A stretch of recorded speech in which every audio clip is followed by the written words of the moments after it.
Hello MVN Kashyap గారు. Hello Nagaraj గారు. Simple question, పెద్ద ఆన్సర్ ఉంటుంది. ఎందుకంటే అందులో ఒక జీవితం ఉంటుంది కాబట్టి అడుగుతున్నాను. ఒంటరితనం అబ్బో, లైఫ్కి అది ఎంతవరకు ఇంపార్టెంట్. కొంతమంది ఒంటరితనంగానే మిగిలిపోయి దాన్ని ఓవర్కమ్ చేయలేక స్పాయిల్ చేసుకునేటువంటి వాళ్ళు చాలామంది ఉన్నారు. ఈ ఒంటరితనం అనేది ఎంతవరకు అవసరం? అండ్ ఒకవేళ ఒంటరితనంతోనే అంటే కొంతమంది ఇండివిజువల్ లైఫ్ కావాలనుకుంటారు, కొంతమంది సోషల్ లైఫ్ కావాలనుకుంటారు. సోషల్ లైఫ్ ఉన్న వాళ్ళకేమో అది దొరుకుతుంది, అంటే ఆపోజిట్లో దొరుకుతాయి కొంతమందికి. ఎలా సార్ దీన్ని ఓవర్కమ్ చేయాలి?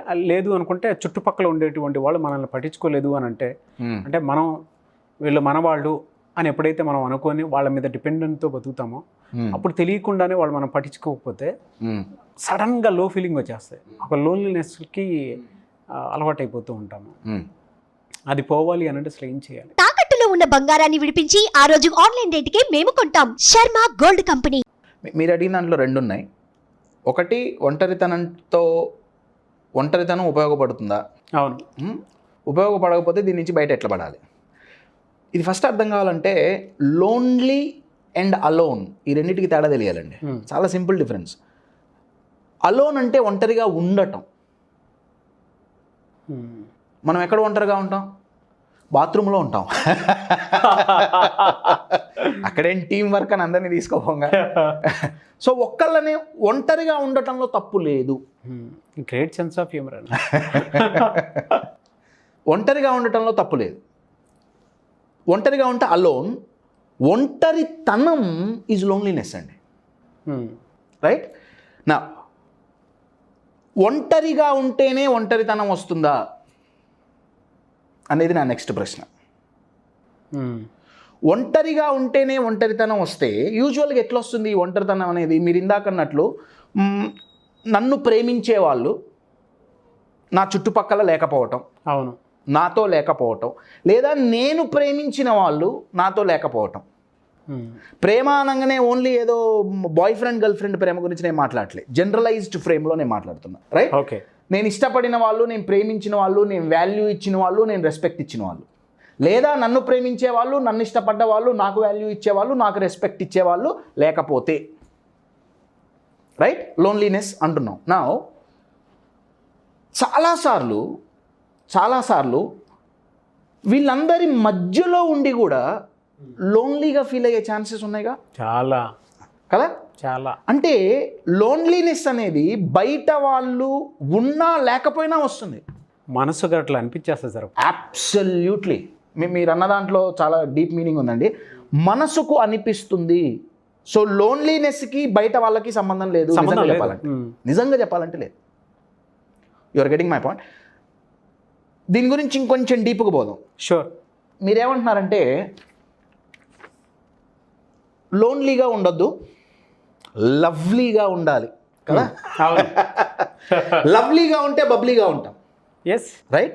నా ఈ లోన్లీకి లవ్లీకి ఒకే ఒక్క లెటర్ తేడా అండి. లోన్లీలో ఎన్ తీసేసి వి పెడితే లవ్లీగా తయారవుతాం. ఈ ఎన్ ఏం తీసేయాలి, ఈ వి ఏంటి అనేది నెక్స్ట్ క్వశ్చన్. ఇది తెలియాలంటే ఒక చిన్న స్టోరీ అండి. షూర్. మస్క్ డియర్ అంటే కస్తూరి జింక. దానికి పేరుకి తగ్గట్టే దానిలో ఈ జింక గొప్పతనం ఏంటంటే, యునీక్నెస్ ఏంటంటే, ఆ జింక లోపల కస్తూరి అనే ఒక సబ్స్టెన్స్ తయారవుతుంది. అత్యద్భుతమైన సుగంధం అండి అది. అసలు నార్మల్ ఫ్రేగ్రెన్స్ కాదు, చాలా చాలా అద్భుతమైన ఫ్రేగ్రెన్స్ అది ఇమానేట్ చేస్తుంది. ఆ జింకకు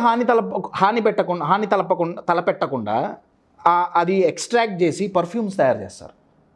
చాలా కాస్ట్లీ పర్ఫ్యూమ్స్ అవి. అయితే మనుషులకే కాదు, ఈ జింకకి కూడా ఆ వాసన అంటే చాలా చాలా ఇష్టం.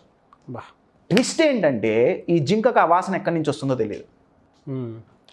ఈ జింక జీవితాంతం పొద్దునే లేస్తుంది, అది నించున్న చోట వస్తుంది కదండి వాసన. అవునండి, వాసన వస్తుంది. అబ్బా, వాసన ఎక్కడి నుంచి వస్తుంది? అటు వస్తుందేమో, 10 అడుగులు ముందుకు పోతుంది, హచ్చు కుక్క పిల్లలాగా తానే ఫాలో అవుతుంది. అబ్సల్యూట్లీ. ఆ జింక ఎట్టు పోయినా ఈ వాసన వస్తూనే ఉంటుంది. జీవితాంతం పొద్దున్న లేచినప్పటి నుంచి రాత్రి పడుకునేంత వరకు ఈ జింక చేసే పని ఏంటయా అంటే, తిండి తింటం కాకుండా ఈ వాసన ఎక్కడి నుంచి వస్తుంది ఎతుకుతూ ఉంటుంది. అయ్యో పొద్దున్నుంచి సాయంత్రం వరకు ఎతికింది, ఎక్కడి నుంచి వస్తుందో తెలియలే. నెక్స్ట్ డే జీవితం అంతా అయిపోతుంది. వాసన తనలో నుంచే వస్తోంది, ఆ సుగంధం తనలోనే ఉంది అని జింకకు తెలియదు. ఎందుకు తెలియదు అంటే అంత ఆలోచించే శక్తి దేవుడు ఆ జింకకిలే. ఈ జింక గురించి నేను ఎందుకు చెప్తున్నా అంటే చాలా మంది ఈ జింకలాగే బతుకుతున్నారు. లోన్లీనెస్ పోవాలంటే one single straight solution, doing friendship with self. నేను చెప్పేదేమో ఫిలాసాఫికల్గా ఉండొచ్చు, but we will make it practical today. You are getting my point. ఈ వి ఏదైతే ఉందో that is giving value to our self. You are getting my point. ఈ ఎన్ ఏదైతే ఉందో feeling of not needed,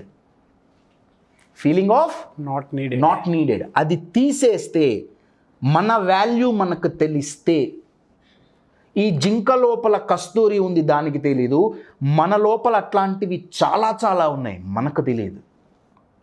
I'll give you an example. యూజువల్గా ఈ లోన్లీనెస్లో ఉండే వాళ్ళు ఆలోచన విధానం ఎట్లుంటుందంటే, నో వన్ లవ్స్ మీ, నన్నెవరూ ప్రేమించరు, నన్నెవరూ ఇష్టపడరు, నన్నెవరూ ఇష్టపడరు, no one cares about me, no one or ఉల్టా ఎవ్రీవన్ హేట్స్ మీ, నన్ను అందరూ హేట్ చేస్తారు, everyone criticises me, everyone puts me down. You are getting మట్. No one everyone no one hates me అన్నప్పుడు ఆ నో వన్లో మిమ్మల్ని మీరు కూడా కౌంట్ చేసుకుంటున్నారా? ఎవ్రీవన్ హేట్స్ మీ అన్నప్పుడు ఆ ఎవ్రీవన్లో మిమ్మల్ని మీరు కౌంట్ చేసుకుంటున్నారా? ఒకసారి ఆలోచించండి. కౌంట్ చేసుకున్నప్పుడే ఈ లోన్లీనెస్ వస్తుంది. You are getting my point. లోన్లీనెస్తో ఇబ్బంది లేదండి, ప్లీజ్ అండర్స్టాండ్. లోన్లీనెస్ ప్రతి ఒక్కళ్ళు అనుభవిస్తారు, కానీ ఎంతసేపు దాంట్లో ఉంటారు అన్నదే క్వశ్చన్. ఇన్ షార్ట్, లోన్లీ నుంచి లవ్లీగా మారాలి అంటే మీ వాల్యూ మీకు ఎప్పుడైతే తెలుస్తుందో, నంబర్ 1. నంబర్ 2, మిమ్మల్ని మీరు ఎప్పుడైతే ప్రేమించుకుంటారో. నంబర్ 3, మిమ్మల్ని మీరు ఎప్పుడైతే గౌరవించుకుంటారో లోన్లీనెస్ అనేది రాదు. You are getting my point. Question ఏంటంటే ఎలా నా వాల్యూ నాకు ఎలా తెలుస్తుంది? అది చాలా మందికి డౌట్ ఉంటుందండి. నిజం, అవును, అది తెలీదు. సెల్ఫ్ రెస్పెక్ట్ అంటారు, అది ఎలా అనేది తెలియదు. నా వాల్యూ నేను ఎలా క్రియేట్ చేసుకోవాలి తెలియదు. పక్కనోడి మీద ఉన్నంత అనాలిసిస్ సెల్ఫ్గా వాడి మీద వాడికి ఉండదు. అబ్సల్యూట్లీ. దీనికి మల్టిపుల్ టెక్నిక్స్ ఉన్నాయి.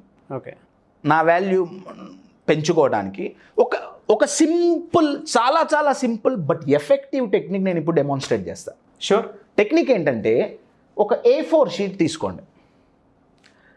చూడటానికి చాలా సింపుల్గా ఉంటుందండి ఇది. నేను కార్పొరేట్లో CEOలతో కూడా కూర్చోబెట్టి ఇది నేను చేయించిన రోజులు ఉన్నాయి. Okay, you are getting it. Technique ఏంటంటే, ఒక A4 షీట్, ఇంకా పెద్దది తీసుకున్న నష్టమేం లేదు. మీలో ఏ క్వాలిటీస్ అయితే మీకు ఇష్టమో, ఏ క్వాలిటీస్ అయితే మీకు ఇష్టమో, క్వాలిటీస్ అండి, లక్షణాలు, అలవాట్లు కాదు. You are getting my point. ఏ క్వాలిటీస్ అయితే అది ఇష్టమో రాయటం కాదండి, విజువల్ రిప్రజెంటేషన్ ఒకటి క్రియేట్ చేయాలి. నేను ఒక ఎగ్జాంపుల్ ఇస్తాను. ఇది నేను దగ్గర ఒక 10 ఏళ్ల క్రితం నా గురించి నేను తయారు చేసుకున్నాను, అందుకే బాగా నలిగిపోయింది.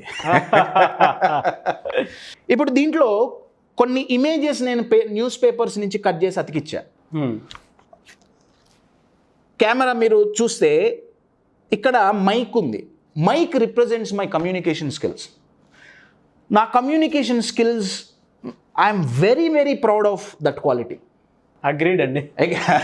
యాజ్ ఎ ఆడియన్గా చెప్పు. అది రిప్రజెంట్ చేయడానికి నేను మైక్ పెట్టుకున్నా. ఇక్కడ ఒక లేడీ మైక్రోస్కోప్లో చూస్తోంది. ఇది దేన్ని రిప్రజెంట్ చేస్తుందంటే, I'm a great investigator. Okay, మీరు నాకు ఇది నా గొప్పలు చెప్పుకోవట్లేదండి, టెక్నిక్ చెప్తున్నా. వాట్ ఏ క్లారిటీ అండి. లేకపోతే ఇది నా సొంత ఇది అవుతుంది.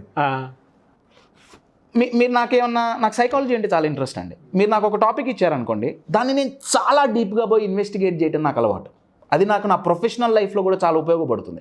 So I'm very proud of my investigating skills, right. ఇంకా చెప్పాలి అంటే, ఇక్కడ ఒక హంస, అవును, యూజువల్గా హంస పాలని నీటిని వేరు చేయగలదు. I can easily differentiate between positive and negative and take decision. I'm very good at it. In short, ఇలా కొన్ని qualities, you are getting my point, qualities you give visual representation, right? నా సైకాలజీ ఏం చెప్తుందంటే minimum you need to get 21. Okay, minimum. First కూర్చుంటే 2-3 కంటే ఎక్కువ రావు. అవును. ఎందుకు సార్ 21? బిహైండ్ రీజన్ ఏమైనా ఉంటుంది? బిహైండ్ రీజన్ అదొక నంబర్ అండి. ఎందుకంటే 20, మీరు అడిగిన దానికి నేను క్లారిటీ ఇస్తాను. ఇప్పుడు నేను లోన్లీగా ఫీల్ అవుతున్నా, ఓకే, నాకు లోన్లీనెస్ వచ్చింది, అయ్యో నాతో మాట్లాడే వాళ్ళు ఎవరు లేరే, అయ్యో నన్ను అందరూ తక్కువ చేసి చూస్తున్నారే, నేను ఏమంటే ఇది తీసి చూస్తా. 1 కాదు, 2 కాదు, 3 కాదు, 21 నాలో ఉన్న 21 క్వాలిటీలు విజువల్ రిప్రజెంటేషన్ నా ముందు నాకు కనిపిస్తుంటే, అరే నేను వీణ్ణ మిస్ అవుతుంది, నేను వీణ్ణ తక్కువ చేసి చూస్తోంది. You are getting my point? Yes.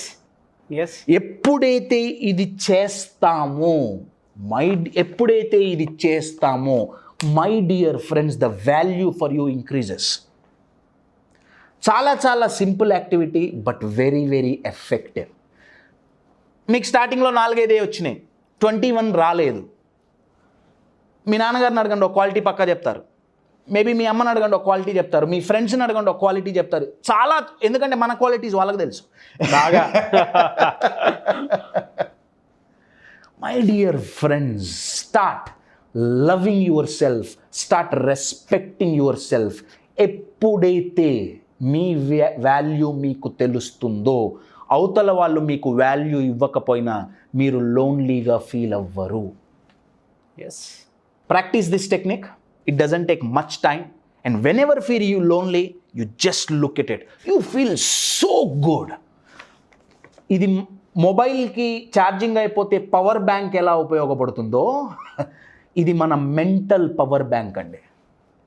దీనికి ఇంకొక సెకండ్ స్టెప్ కూడా మీరు చేయొచ్చు. ఇంకా మీకు దీన్ని ఏం చేయండి అంటే, ఒక చిన్న వీడియో క్రియేట్ చేయండి. You are getting my point? నా ఒక్కొక్క quality with music, because mind works with only 3 things అండి. ఒకటి విజువల్స్, ఒకటి సౌండ్స్, ఒకటి సెన్సేషన్స్. నా కమ్యూనికేషన్ స్కిల్స్ బాగా ఉన్నాయి versus I see it visually, it gives me very good feeling. So ఇది విజువల్గా ఉపయోగపడుతుంది. You add some music, exciting music. నా whenever you are seeing that video 30 seconds, 40 seconds, you feel very good about it. My dear friends, loneliness పోవాలంటే single solution, feel good. Are you feeling good about yourself is my question. ఎక్సలెంట్గా చెప్పారండి. Thank you so much. The best example ఇచ్చినందుకండి. Thank you very much.